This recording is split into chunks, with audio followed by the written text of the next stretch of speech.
সবচেয়ে দামি এবং গুরুত্বপূর্ণ খানা। আল্লাহ রসুল বলেন দুধ খাওয়ার পরে এই দোয়াই পড়বে, আল্লাহুম্মা বারিক লানা ফিহি ওয়া জিদনা মিনহু। আল্লাহুম্মা বারিক লানা ফিহি, হে আল্লাহ এই দুধের মধ্যে আমাদেরকে বরকত দান করুন, ওয়া জিদনা মিনহু, এবং দুধ আমাদের জন্য আরো বাড়িয়ে দিন। একে অপরের জন্য আমরা দোয়া করি। সালাম দেওয়া মানে শান্তির জন্য দোয়া করা, নিরাপত্তার দোয়া করা। এই জন্য সালাম দেওয়ার সময় সালামের সাথে বরকতের দোয়াটাও করতে বলছেন। আসসালামু আলাইকুম ওয়া রাহমাতুল্লাহি ওয়া বারাকাতুহু, বরকতের দোয়া। বরকতটা সবচেয়ে গুরুত্বপূর্ণ জিনিস।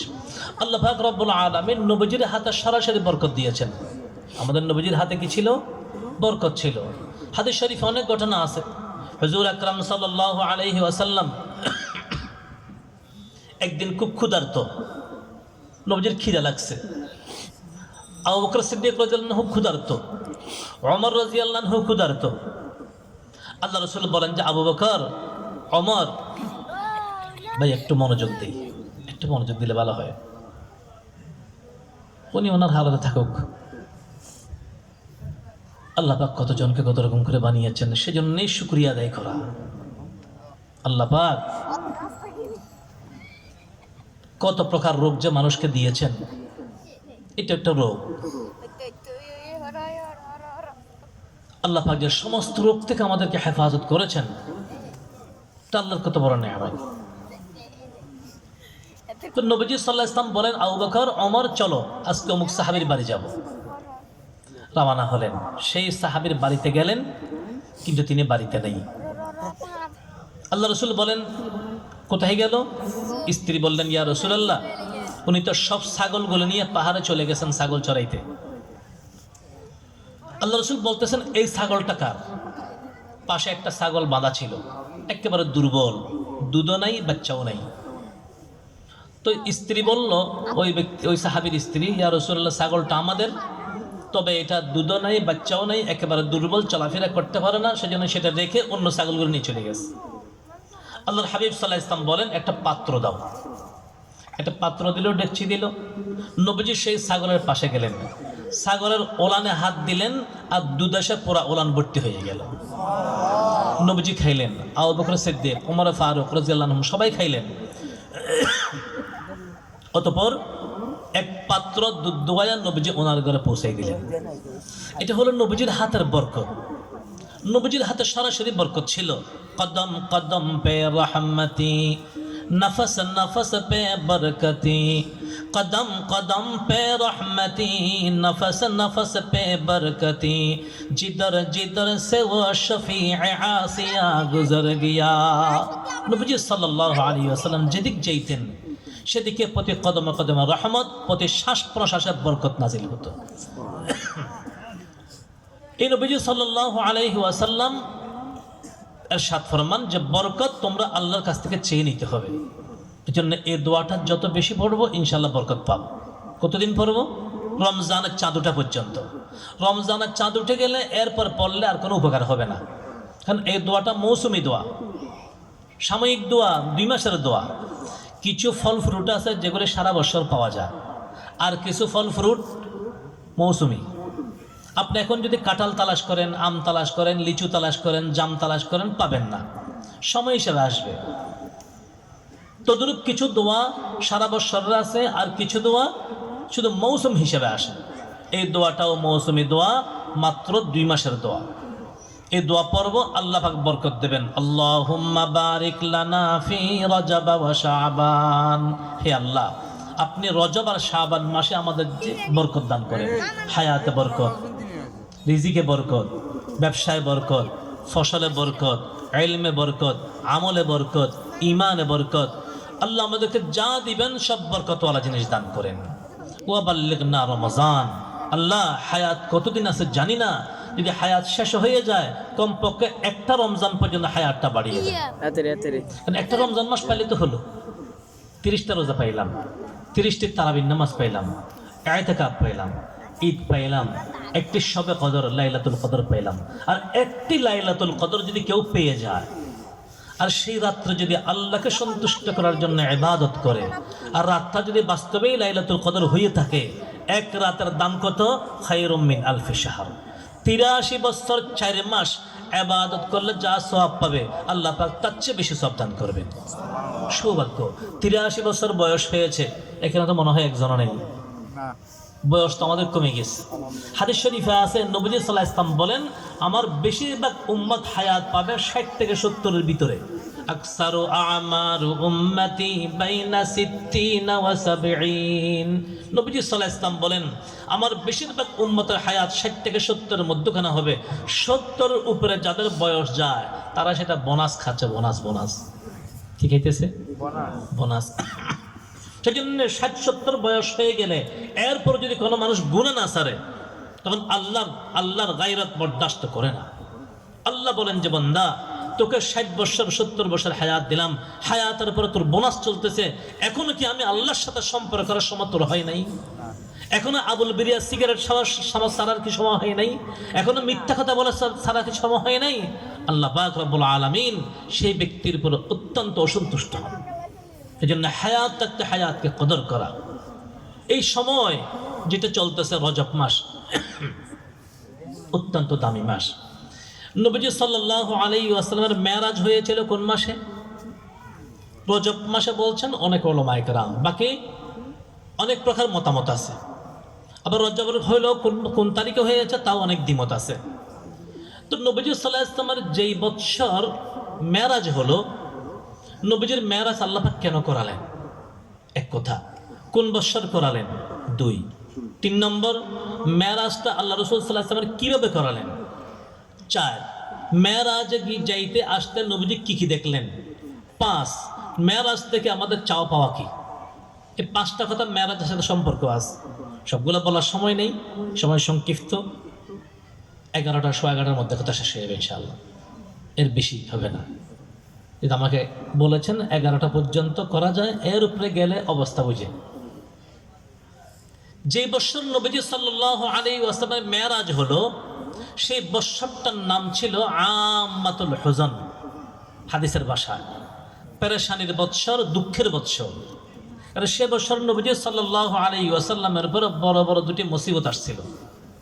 এক, নবীজির আপন চাচা খাজা আবু তালেব, যদিও মুসলমান হয় নাই, নবীজি সাল্লাল্লাহু আলাইহি ওয়াসাল্লামকে অনেক সহযোগিতা করেছিল। সে খাজা আবু তালেব দুনিয়া থেকে বিদায় নিল।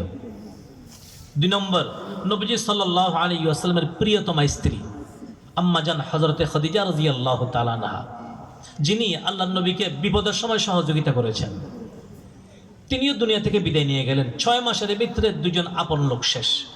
আম্মাজান খাদিজা এমন একজন মহিলা ছিল যাকে আল্লাহ পাক রব্বুল আলামিন সরাসরি সালাম পাঠাইছেন। খাদিজা রাদিয়াল্লাহু তাআলা আনহা এমন একজন মহিলা, যেই মহিলার চোখে প্রথম নবীজিকে নবী হওয়ার পরে দেখছেন। অন্য কেউ দেখার আগে কে দেখছেন? খাদিজা রাদিয়াল্লাহু তাআলা আনহা।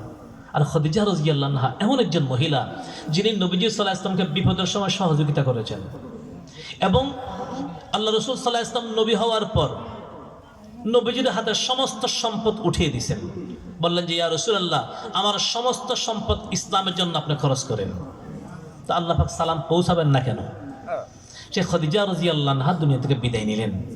আল্লাহ রাসূল সাল্লাল্লাহু আলাইহি ওয়াসাল্লাম মর্মাহত, দিলটা ভেঙে গেল। আল্লাহ পাক জিবরাইলকে পাঠালেন, মিকাইলকে পাঠালেন যে আমার হাবিবকে আমার দরবারে নিয়ে আসো। জিবরিল আসলেন, মিকাইল আসলেন। তখন নবীজি সাল্লাল্লাহু আলাইহি ওয়াসাল্লাম হাতিমে কাবাতে ঘুমন্ত অবস্থায় ছিলেন। কাবা শরীফের উত্তর পাশে কতটুকু জায়গা ঘেরা দেওয়া আছে, এটাকে বলে হাতিমে কাবা। এটাও কাবা শরীফের অন্তর্ভুক্ত। এখন বাহিরে কেন? তো লম্বা ইতিহাস আছে। এই হাতিমে কাবাতে অথবা হযরত উম্মে হানির ঘরে নবীজি ঘুমন্ত অবস্থায় ছিলেন। জিবরিল এসে নবীজিকে উঠালেন, জমজমের পারে নিয়ে গেলেন, সিনা মোবারক ফেটে ফেললেন, সব কিছু বাহির করলেন, জমজমের পানি দিয়ে সবগুলি ধৌত করে আবার জায়গা মতো ফিটিং আর সেটিং করে দিলেন, কুদরতি অপারেশন করে দিলেন। দুনিয়ার অপারেশনে শিলে আছে, কুদরতি অপারেশনে কোনো শিলাই নেই। এবার নবীজি সাল্লাল্লাহু আলাইহি ওয়াসাল্লামের জন্য একটা বাহন নিয়ে আসলেন। সে বাহনের নাম কি? বুরাক। নাম কি? বুরাকটা ছিল শুভ্র, একেবারে সাদা, গাদার চেয়ে একটু বড়, খচ্চরের চেয়ে একটু ছোট। দ্রুত ছিল এত বেশি, 1 পাও মাটিতে, 2য় পাও প্রথম আসমানে। বুরাকের উপর নবীজি সাল্লাল্লাহু আলাইহি ওয়াসাল্লাম সওয়ার হলেন। এখানে আরেকটা আনুষঙ্গিক কথা বলে রাখি, যে বোরাকটা নবীজি সাল্লাল্লাহু আলাইহি ওয়াসাল্লাম গেলেন যে বোরাকে করে, সেই বোরাকটাকে পৃথিবীর কেউ দেখেছে? তাহলে এখন যে একটা ক্যালেন্ডার, একটা বোরাক পাওয়া যায়, যেখানে ক্যালেন্ডার বিক্রি করে দোকানে, সেখানে দেখবেন একটা বোরাকের ছবি, একটা ক্যালেন্ডারে শরীরটা ঘোড়ার মতো, চেহারাটা একটা মহিলার মতো, নিচে লিখে দিয়েছে বোরাক নবী সাল্লাল্লাহু আলাইহি ওয়াসাল্লাম। এটা নাকি নবীজির বোরাক। নাউজুবিল্লাহ। এটা যদি কেউ বোরাক বিশ্বাস করে, ঈমান থাকবে না।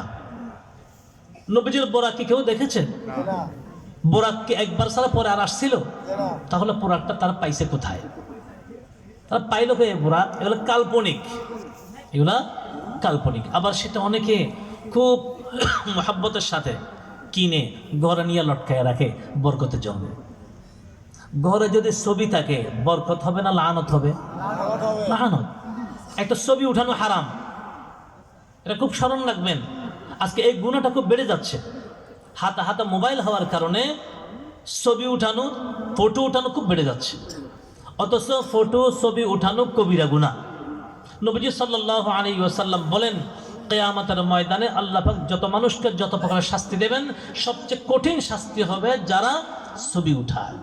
আল্লাহ নবীর হাদিস, وقال النبي صلى الله عليه وسلم إن أشد الناس عذابا يوم القيامة المصورون। নবীজি সাল্লাল্লাহু আলাইহি ওয়াসাল্লাম বলেন, কিয়ামতের ময়দানে আল্লাহ পাক যত মানুষকে যত প্রকার শাস্তি দেবেন, সবচেয়ে কঠিন শাস্তি হবে যারা অনর্থক ছবি উঠায়। একটা হলো পাসপোর্ট, আইডি বা বিভিন্ন প্রয়োজন লাগতেছে, এটা এক জিনিস। কিন্তু এমনি অনর্থক ছবি উঠানো এটা হারাম, জায়েজ নাই। অনেকে দেখা যায় বন্ধু বান্ধব একত্রিত হয়েছে, সবাই লাইন ধরে দাঁড়ায়, আরেকজন দূরে এসে ছবি উঠায়, ভিডিও করে। ভাইরে, এই গুণাটা আমরা কেন করব? কবিরা গুনাহ, কবিরা গুনাহ। ছবি উঠানো হারাম। বুখারী শরীফের হাদিসে আছে, বুখারী শরীফের মধ্যে আছে, দুনিয়ার মধ্যে যে যতগুলি ছবি উঠাইছে সব ছবি আর ফটোগুলি কিয়ামতের দিন ওই ব্যক্তির সামনে এনে দেওয়া হবে। বুখারী শরীফের হাদিসের অংশ। আল্লাহ পাক ডাক দিয়ে বলবেন, আহয়ু মা খালাকতুম, আহয়ু মা খালাকতুম। ও বান্দা, খালেক একমাত্র আমি ছিলাম, আমি মানুষ বানিয়েছি, মানুষকে আমি রূহ দান করেছি। তুমি আমার মতো মানুষ কেন বানিয়েছো? এখন যতগুলি মানুষ বানিয়েছো, ছবি উঠাইছো, সবগুলির মধ্যে এখন রূহ দান করো। রূহ দেওয়ার ক্ষমতা কারও আছে? এখন কঠিন থেকে কঠিন শাস্তি শুরু হয়ে যাবে। সেই জন্য যুবক ভাই বন্ধুরা, তালেবে ইলম ভাই বন্ধুরা, কোনো সময় ছবি উঠাবো না।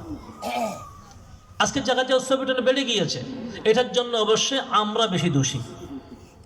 উলামা ইকরাম নিষেধ করে না, যখন ছবি তোলে, ভিডিও করে, মাহফিলের ভিডিও করে, নিষেধ করা হয় না। যার কারণে স্বাভাবিকভাবে যুবক চালা মনে করবে যে হুজুররা যখন নিষেধ করতেছে না, তাহলে মনে হয় এটা জায়েজ আছে। আরো ভালো নিষেধ করবে, দূরে একটু লড়ে সরে ভালো করে বসে, সুন্দর করে যেন ঘুরে। কত বড় একটা হারাম গুনাহ, কবিরা গুনাহ ছবি উঠানো। কেন ছবি উঠানো হবে? কি কারণে? আবার অনেকে করে কি, ছোট্ট বাচ্চা জন্ম হয়েছে, ছবি একটা উঠাইয়া ফেসবুকে ছেড়ে দেয়, আর একটা সন্তানের বাবা হলাম। তো তুমি আর একটা সন্তানের বাবা হয়েছে, মানুষের কি হয়েছে? এই যে ছবি উঠায় ছাড়া হয় ছোট বাচ্চাদের, এটা মারাত্মক ক্ষতি আছে। কারণ ছোট বাচ্চারা যদি কালোও হয়, তারপর তার চেহারায় একটা আকর্ষণ থাকে, ছোট বাচ্চারা সব মায়া থাকে চেহারায়। আর অনেকের বদ নজর পড়ে যায়। কিছু মানুষের নজর খুব খারাপ আছে। অনেক মানুষ আছে যে এমনি গাছের দিকে তাকাইছে, এদের গাছে তো অনেক নারিকেল, ওই ব্যক্তি সরাত দেরি নারিকেল ফলা শুরু হয়েছে। কারো ফেফে গাছের দিকে তাকাইছে, ফেফে দেখে আবার আগা গোলা ধরছে, হেতে সচ্ছে আর শুরু হয়েছে। বুঝেন না? হয় না সেরকম? বদ নজর, মুগ্ধ, সেটা খুব খারাপ। আল আইনু হকুন, হাদিস শরীফে আছে, বদ নজরটা হক। হুজুর আকরাম সাল্লাল্লাহু আলাইহি ওয়াসাল্লামের নাতি হাসান হুসাইন, আল্লাহর নবীর নাতি হাসান একদিন হঠাৎ করে দাঁড়ানো থেকে পড়ে গেলেন, আর উঠতে পারতেছে না। নবীজি আছেন, নবীজি অনেক চেষ্টা করলেন, উঠাতে পারেন না।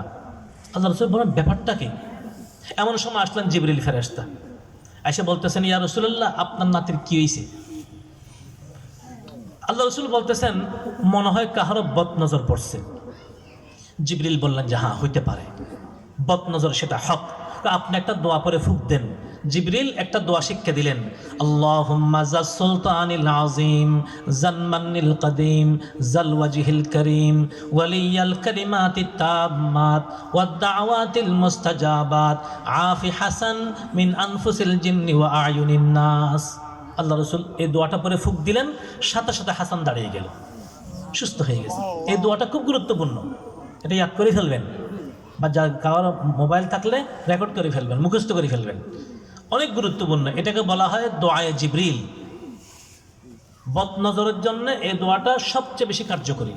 প্রত্যেকদিন সকাল বিকাল বাচ্চাদেরকে তিনবার করে ফুঁক দিবেন, আল্লাহুম্মা জাস সুলতানিল আযীম জাল মান্নিল কদীম জাল ওয়াজহিল করিম ওয়ালিয়াল কালিমাতিত তাম্মাত ওয়াদ দাওয়াতিল মুস্তাজাবাত আফি হাসান মিন আনফুসিল জিন্নি ওয়া আয়ুনিন নাস। আল্লাহ রাসূল ফুঁক দিবেন কাকে? হাসানকে। সেজন্য বলছেন আফি হাসান। আপনি যাকে ফুঁক দিবেন তার নাম বলবেন, আফি আব্দুর রহমান, আফি আব্দুল খালেক, এইভাবে নাম বলবেন। কিন্তু এখন তো আমাদের নাম বলতে হবে উল্টাপাল্টা, আফি লিটু, আফি টিটু, আফি বল্টু, এবার বলে ফুক দিতে হবে, কারণ আমাদের নাম তো ঠিক নেই। আমার তো নাম রাখি লিটু ফিটু মন্টু বল্টু ফল্টু সেগুলাই।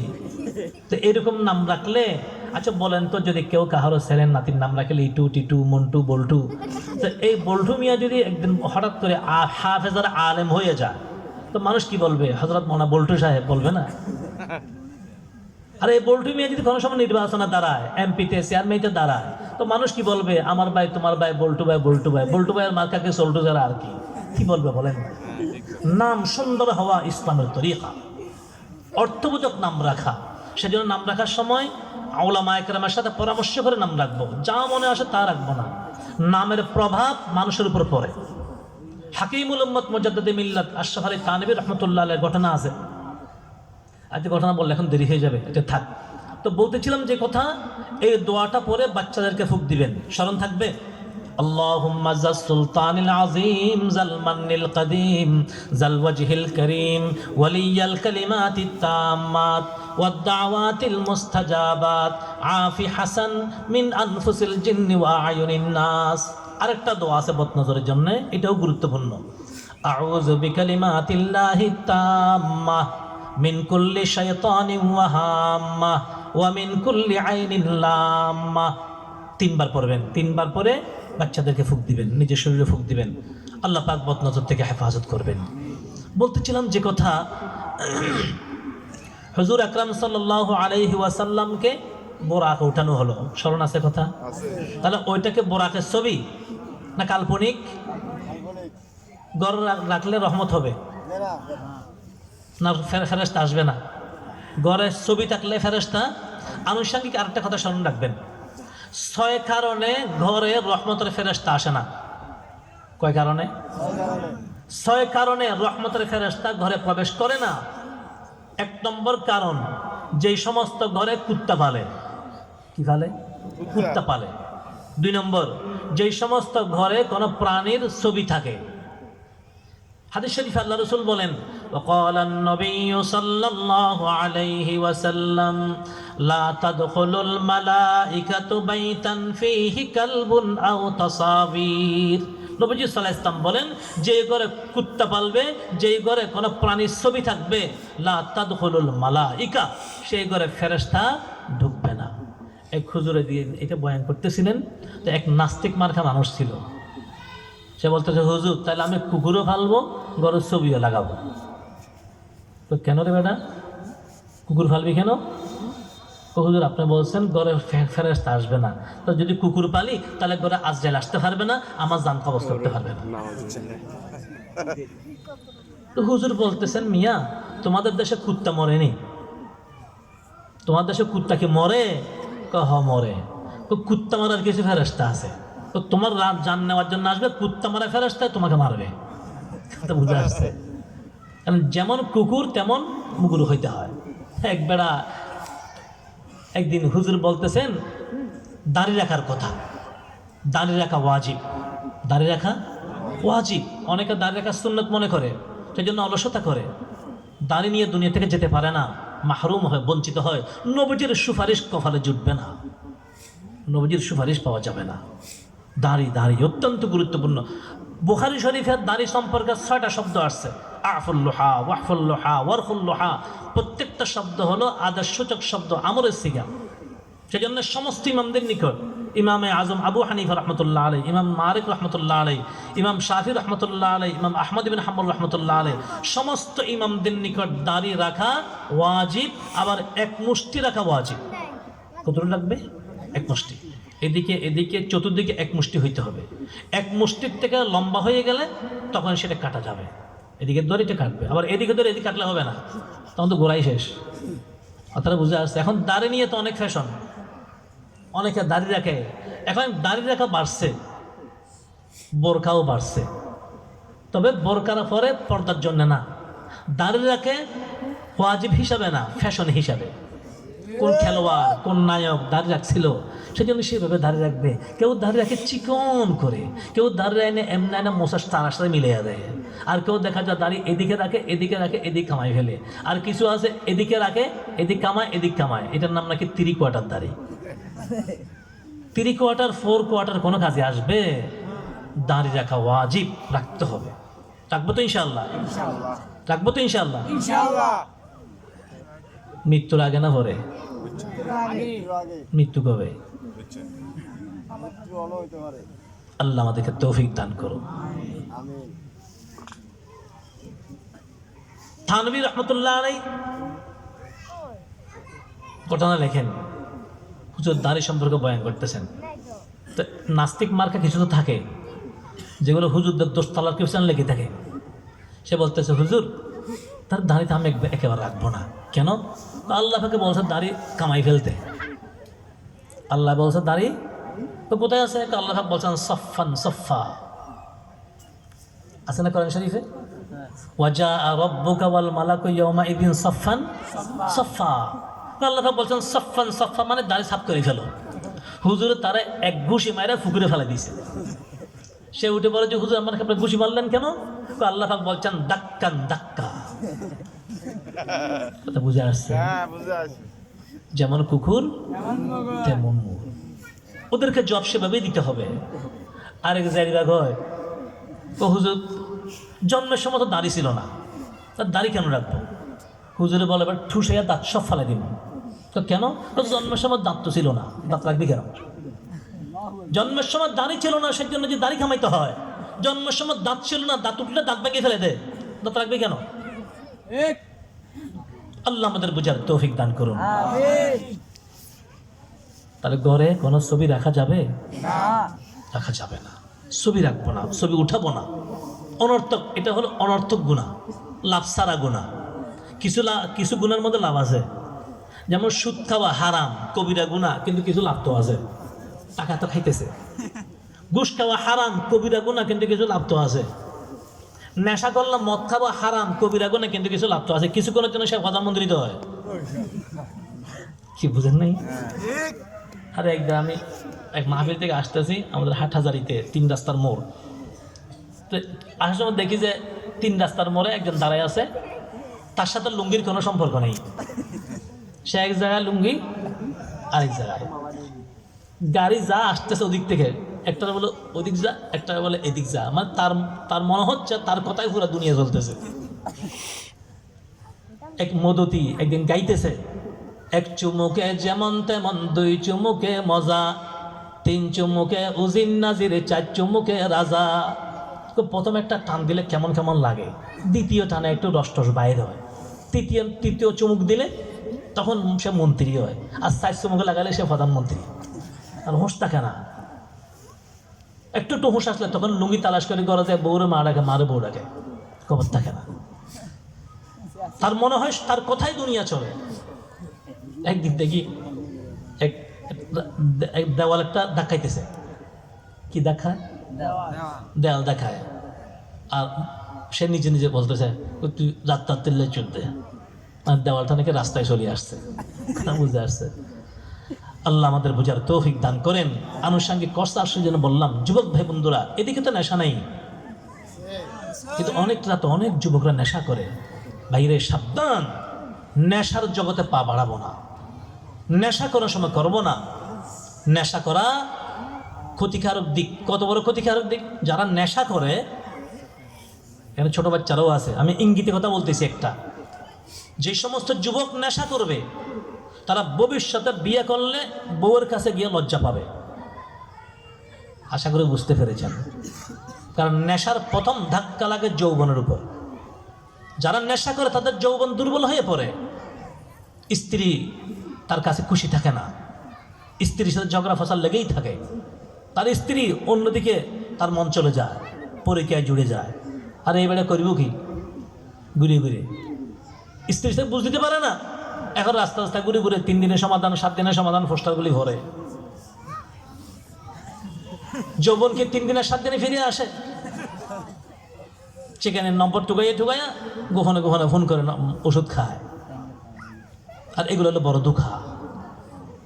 হাজার হাজার টাকা যুবকরা নষ্ট করতেছে এই ওষুধ খাইয়া খাইয়া, কিন্তু ও কোনো উপকার পায় না, লজ্জা কাউকে বলতেও পারে না, কারোর কাছে বিচার দিতে পারে না, হেতে নিজে নিজে মরে। আল্লাহ আমাদের বোঝার তৌফিক দান করুন। নেশার গুনাহটা কত বড়! হাদিস শরীফ আল্লাহ রাসূল কি বলেন? মুদমিনুল খামরি কাআবিদি আওসান। যারা নেশা করে তাদের গুনাহ হলো কত বড়? কাআবিদি আওসান। দেবদেবিয়ার মূর্তিকে সেজদা করলে যত বড় গুনাহ হয়, নেশা করলে ঠিক তত বড় গুনাহ হয়। কোন মুসলমানের সন্তান যদি সে বেনামাজিও হয়, কোনদিন সে মূর্তিকে তো সেজদা করে না, দেবদেবীকে সেজদা করবে না। করবে? করে না ঠিক, কিন্তু মাঝে মাঝে পূজা মণ্ডপে যায়, পূজা অনুষ্ঠান দেখতে যায়, আবার সেখানে গিয়ে অনেকে দেখা যায় প্রণাম জানায়। কি প্রণাম জানায়? দেবদেবী কি সম্পর্কে অনেক কিছু বলে, রোজার পূজা এফিট ওফিট। আল্লাহ, ঈমান কোথায়? শুধু একটা ভোটের আশায়, একটা ভোটের জন্য ঈমান বিক্রি করে দেয়। এগুলো কি ইসলাম? ইসলামকে ধ্বংস, ইসলামের নাম ব্যবহার করে ইসলামকে ধ্বংস করা। আল্লাহ আমাদের বোঝার তৌফিক দান করুন। যুবক ভাই বন্ধুরা, আবার অনেকে সেখানে কি বলে? ধর্ম যার যার, উৎসব সবার। আচ্ছা, ধর্ম যদি যার যার হয়, উৎসব কি সবার হয়? তো ধর্ম যার, উৎসব তার না হবে। ধর্ম যার যার, উৎসব সবার, এই কথার অর্থ বুঝেন তো? ব্যবসা যার যার, লভ্যাংশ সবার। আপনার টাকা, আপনার দোকান, মাল কিনে আনছেন, ব্যবসা করছেন, সারা মাস কষ্ট করছেন, মাস শেষে আপনার 40-50 হাজার টাকা লাভ হয়েছে। আপনি বললেন যে এই মাসে 40,000 টাকা লাভ। গ্রামের মানুষ সব দৌড়িয়ে আসছে, ব্যবসা তোমার হইলো, লভ্যাংশ আমরা সবার, ভাগ করে দাও। কেউ মানবে? জমিন যার যার, ফসল সবার। কেউ মানবে? আরো কোনো পাগল যদি আরেকটু আগে বাইরে বলে বিয়ে যার যার, বউ সবার, কেউ মানবে? তাহলে কোনটা মানবে? ব্যবসা যার, লভ্যাংশ তার, জমিন যার, ফসল তার, বিয়ে যার, বউ তার, তো ধর্ম যার, উৎসব তার। তুমি কেন সেখানে গিয়ে প্রসাদ খায়? প্রসাদ, প্রসাদ বুঝেননি? লাড্ডু, নারিকেল, মুড়ি, মিষ্টি, কইগুলো তো হালাল জিনিস। একটা কথা স্মরণ রাখবেন, দেবদেবিয়ার মূর্তির নামে যে সমস্ত জিনিস উৎসর্গ করে, সেটা হালাল হইলেও হারাম। এটা হালাল হইলেও হারাম। সাবধান যুবক ভাই বন্ধুরা, কাহারো ফাঁদে পড়ে, কাহারো তালে করে কোনো সময় পূজা মণ্ডপে যাবেন না। এখানে যাওয়া মুসলমানদের জন্য হারাম, লানতের জায়গা। যে সমস্ত জায়গায় শিরিক চলে, সেখানে তুমি মুসলমান হয়ে তোমার আল্লাহর সাথে শিরিক করতেছে, পূজা করতেছে, তোমার গায়রতের ঈমানি বরদাস্ত কেমনে করলো, তুমি সেগুলো দেখতে যাও? এটাই বুঝি ইসলামী চেতনা? আল্লাহ আমাদের বোঝার তৌফিক দান করেন। আমিন। যে কথাটা বলতেছিলাম, কি কথা স্মরণ আছে? কি ছবি কোনো সময় উঠাবো না, বোরাকের ছবি হিসাবে কোনো সময় ঘরে রাখবো না, হারাম।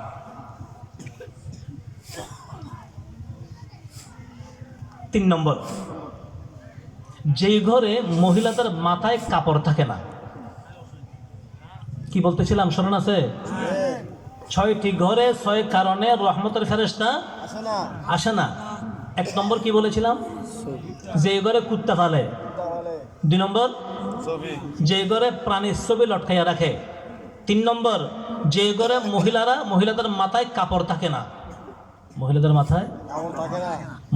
মাথা চুল বড় আকর্ষণীয় জিনিস, এবং চুল হলো সতর।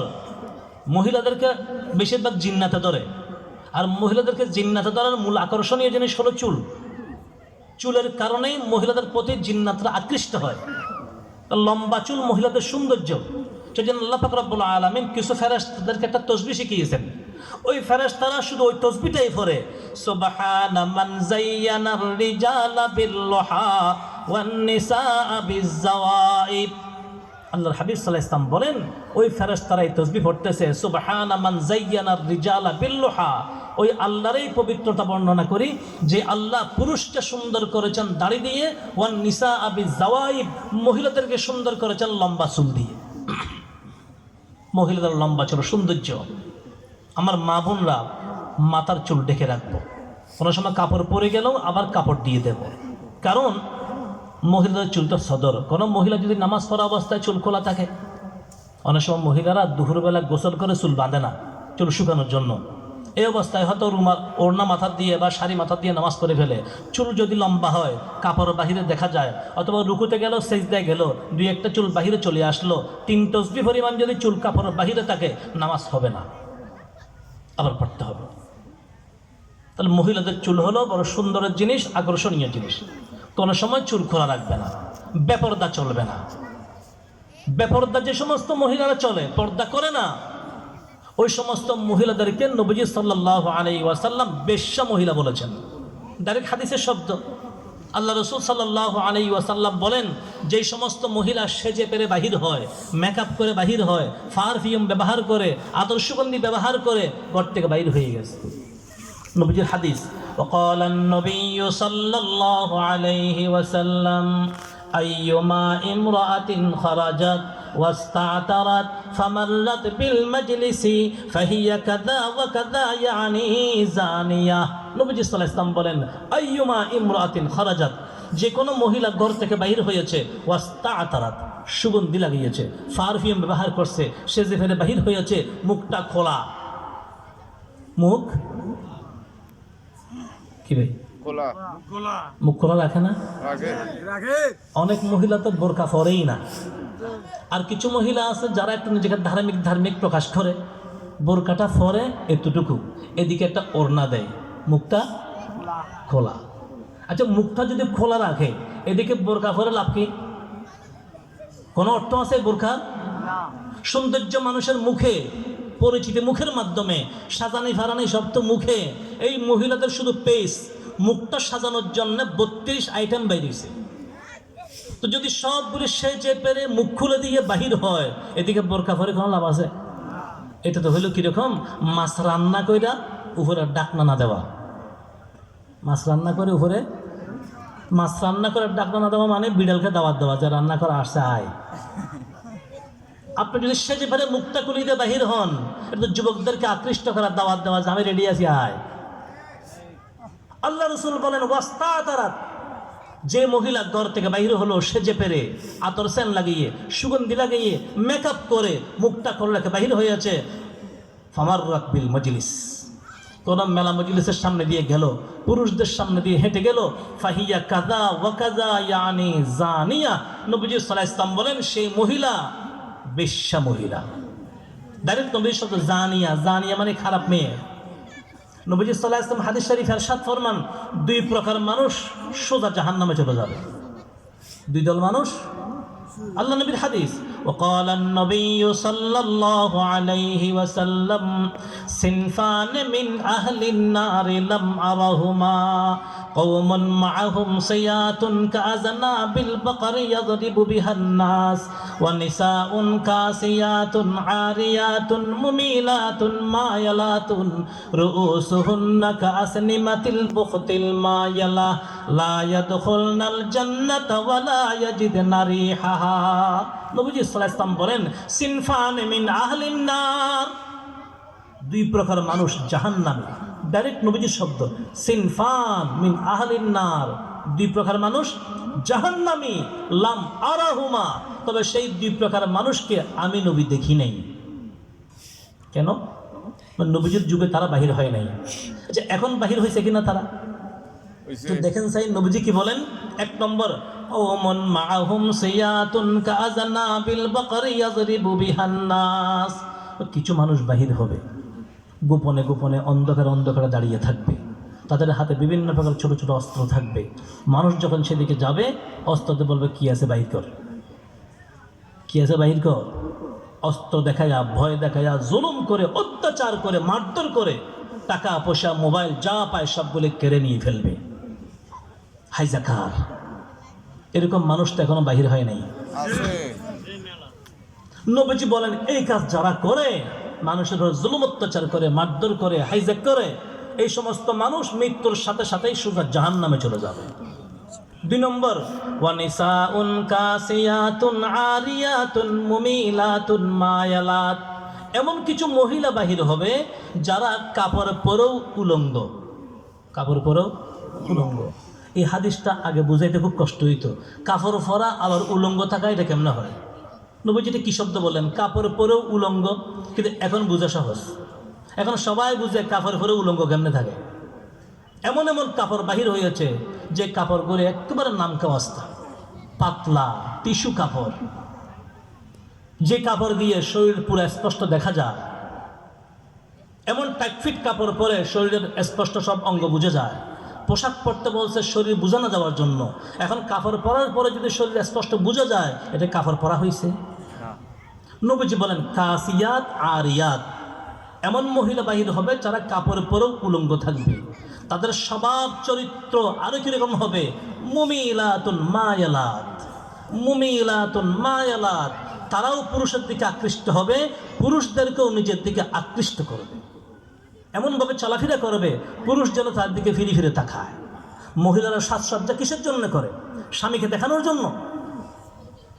স্বামীর জন্য সাজা পারা করা সুন্নত, ইবাদত, কিন্তু পরপুরুষের জন্য হারাম। এখন মহিলারা যে সাজা পারা করে বাহির হয়, স্বামীকে দেখানোর জন্য তো নয়। বিয়ে বাড়িতে যাবে, মার্কেটে যাবে, তখন সাজা ভাড়া কেন? আপনার 14 বছরের মেয়ে, 16 বছরের মেয়ে বিবাহিত হয় নাই, তার স্বামী নাই, তার সাজা ভাড়া কার জন্য? আপনি বড় ভাই, আপনি বড় ভাইয়ের সামনে আপনার ছোট বোন সেজে ফেরে বাহির হচ্ছে, আপনি বড় ভাই হওয়ার কি যোগ্য? আপনি বাবা, বাবার সামনে মেয়ে সেজে ফেরে বাহির হয়, কেমন বাবা যার সামনে মেয়ে সেজে ফেরে বাহির হতে পারে? কাকে দেখানোর জন্য সাজা পাড়া করতেছে? আপনি বড় ভাই কি উত্তর দিবেন আল্লাহকে? আপনি বাবা আল্লাহকে কি উত্তর দিবেন? আল্লাহ তো প্রশ্ন করবেন। তোমাকে বানিয়েছিলাম অভিভাবক, তোমাকে বানিয়েছিলাম নেতা, তুমি কি নেতাগিরি করেছো? তোমার ছোট বোন তোমার সামনে কিভাবে চলাফেরা করে? তোমার মেয়ে তোমার সামনে কিভাবে চলাফেরা করে? তোমার স্ত্রী তোমার সামনে কিভাবে চলাফেরা করে? তুমি কোনোদিন ডাক দিয়েছো? পর্দা সম্পর্কে অনেক লম্বা আলোচনা আছে, আমি দিকে লম্বা করবো না, কথা 11:15 মধ্যে শেষ করে দেব। তো 3 নম্বরকে, যে সমস্ত মহিলারা মাথায় কাপড় ব্যবহার করে না, বেপরদা চলে, সেই ঘরে রহমতের ফেরেশতা ঢুকে না।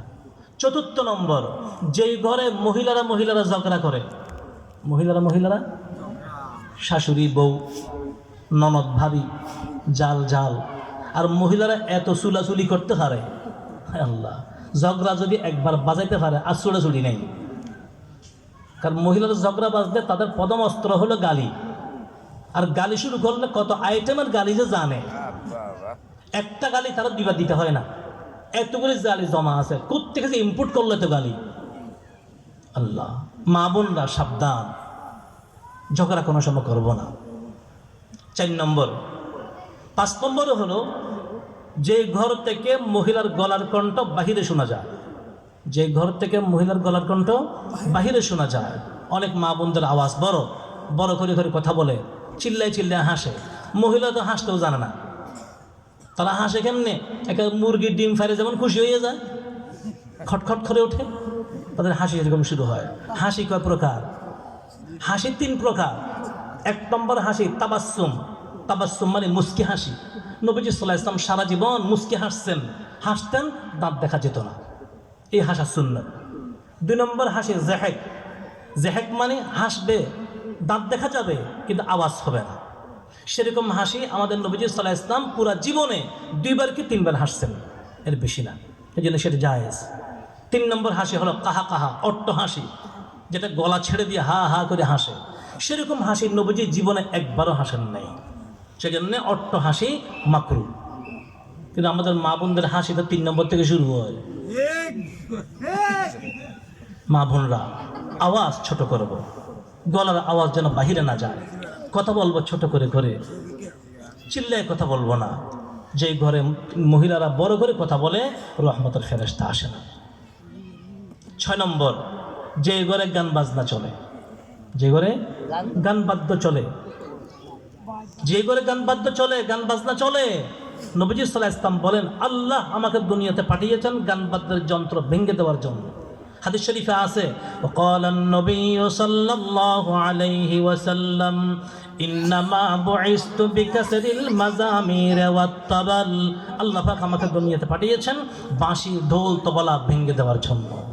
আর এখন গান বাজায়া বাজায়া ঢোল বাজায়া বাজায়া মারে হুদি গান গায়, বাউল বাউল।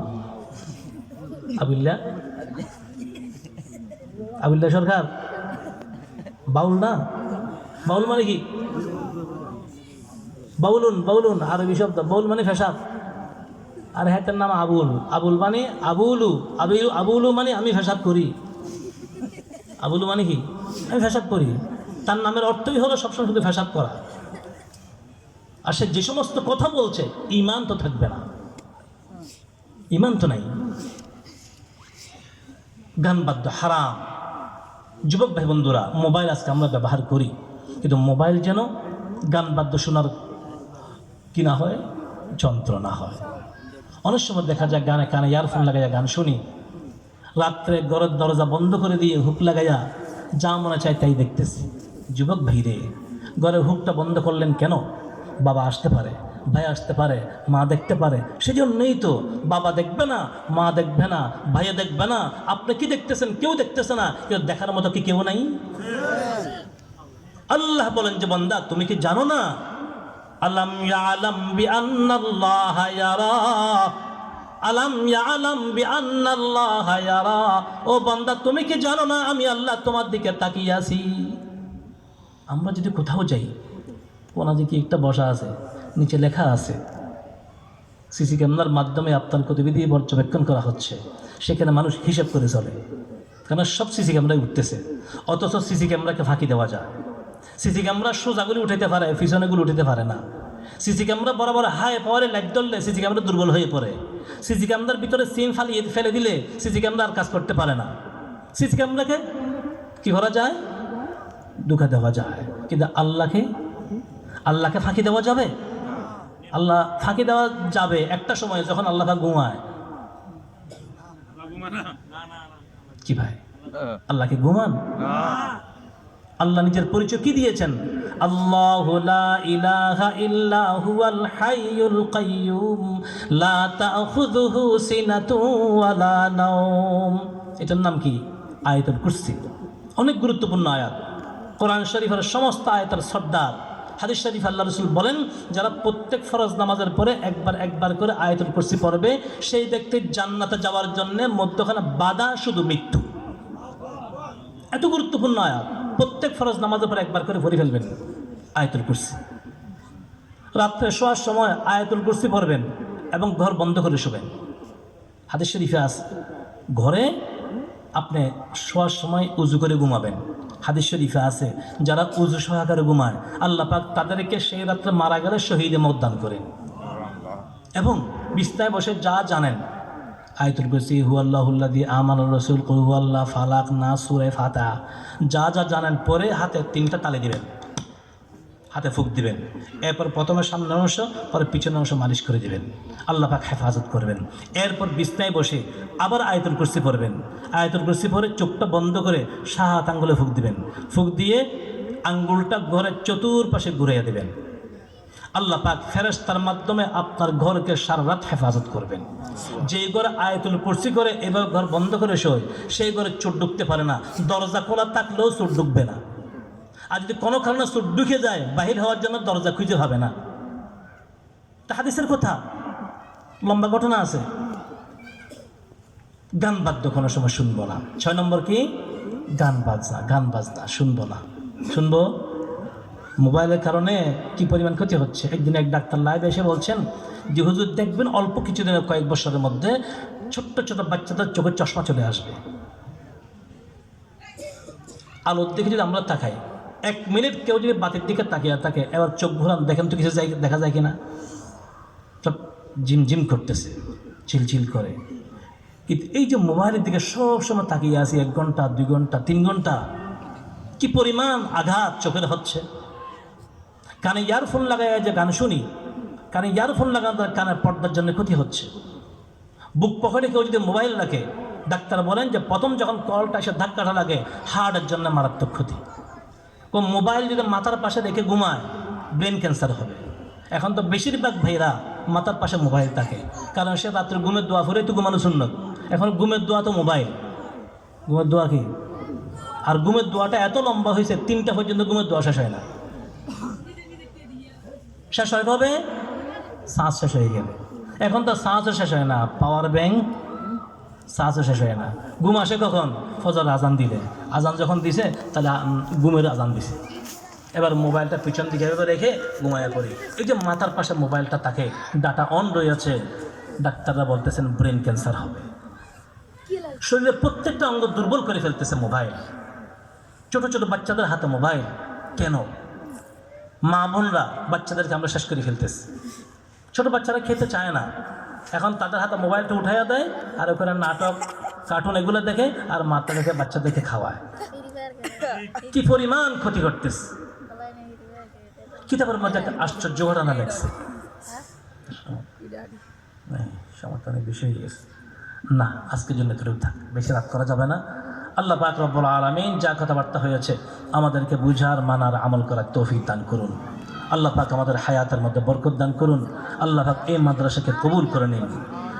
বাচ্চাদেরকে মাদ্রাসা ভর্তি করব, করবেন না ইনশাআল্লাহ? ছেলে মেয়ে সবাইকে ভর্তি করতে হবে।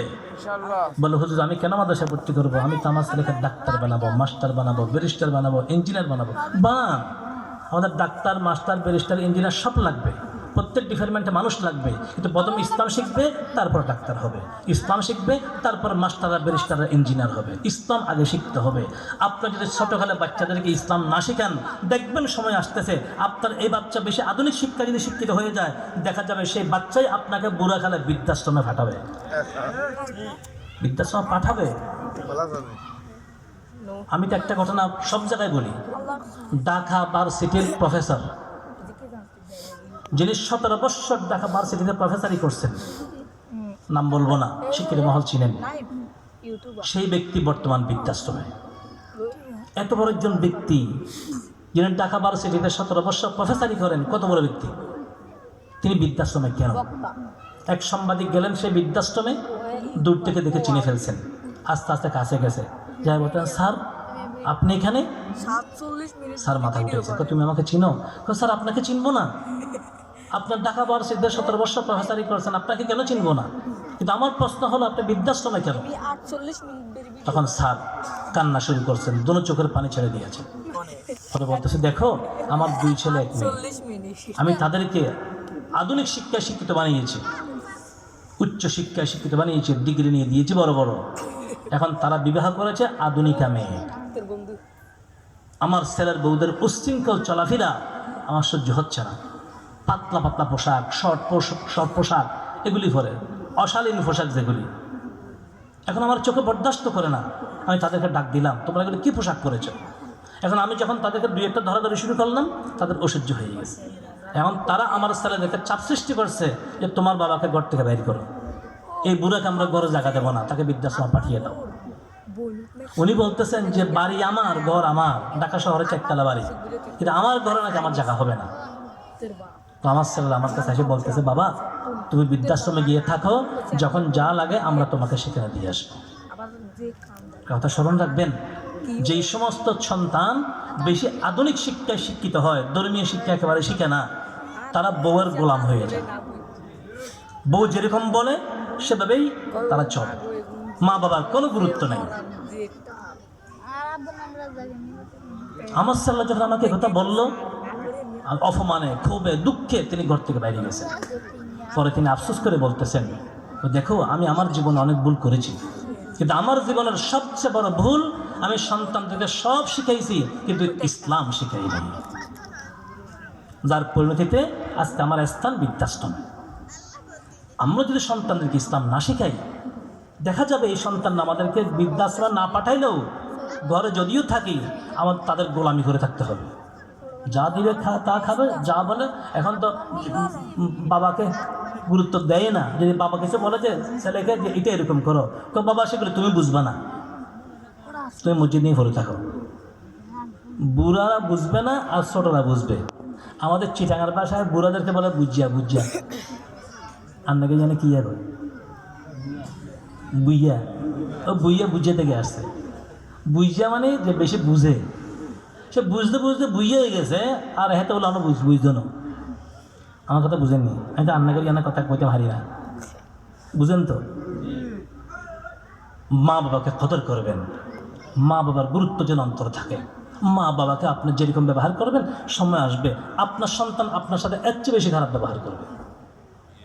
যার ঘরে মা আছে, যার ঘরে বাবা আছে, তার ঘরে কাবা শরীফ আছে, তার ঘরে কাবা শরীফ আছে।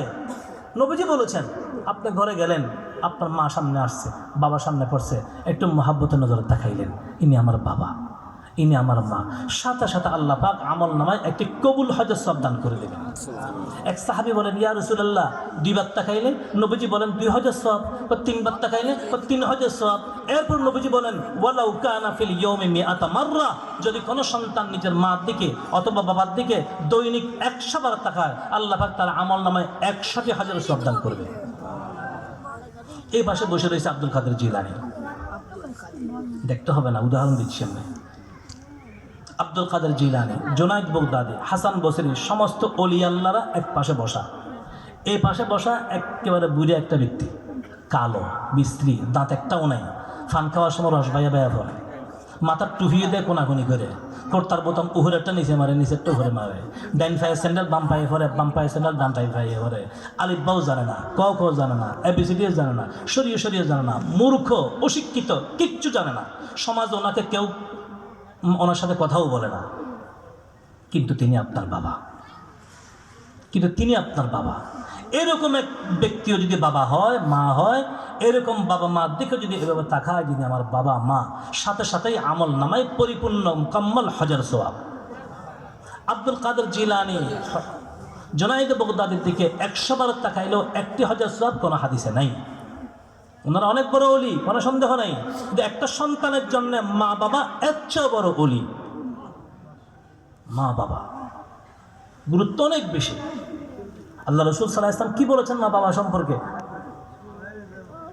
যা হোক, আল্লাহ পাক আমাদেরকে যা কথাবার্তা হয়েছে বোঝার, মানার, আমল করার তৌফিক দান করুন। ও আখির দাওয়ানা আলহামদুলিল্লাহি রাব্বিল আলামিন, সাল্লাল্লাহু তাআলা আলা খাইরি খালকিহি মুহাম্মদ ওয়া আলিহি ওয়া আসহাবিহি আজমাইন। আপনার দরুদ শরীফ পড়েন, বসেন, হুজুর ইনশাআল্লাহ দোয়া করে দেবেন। আপনি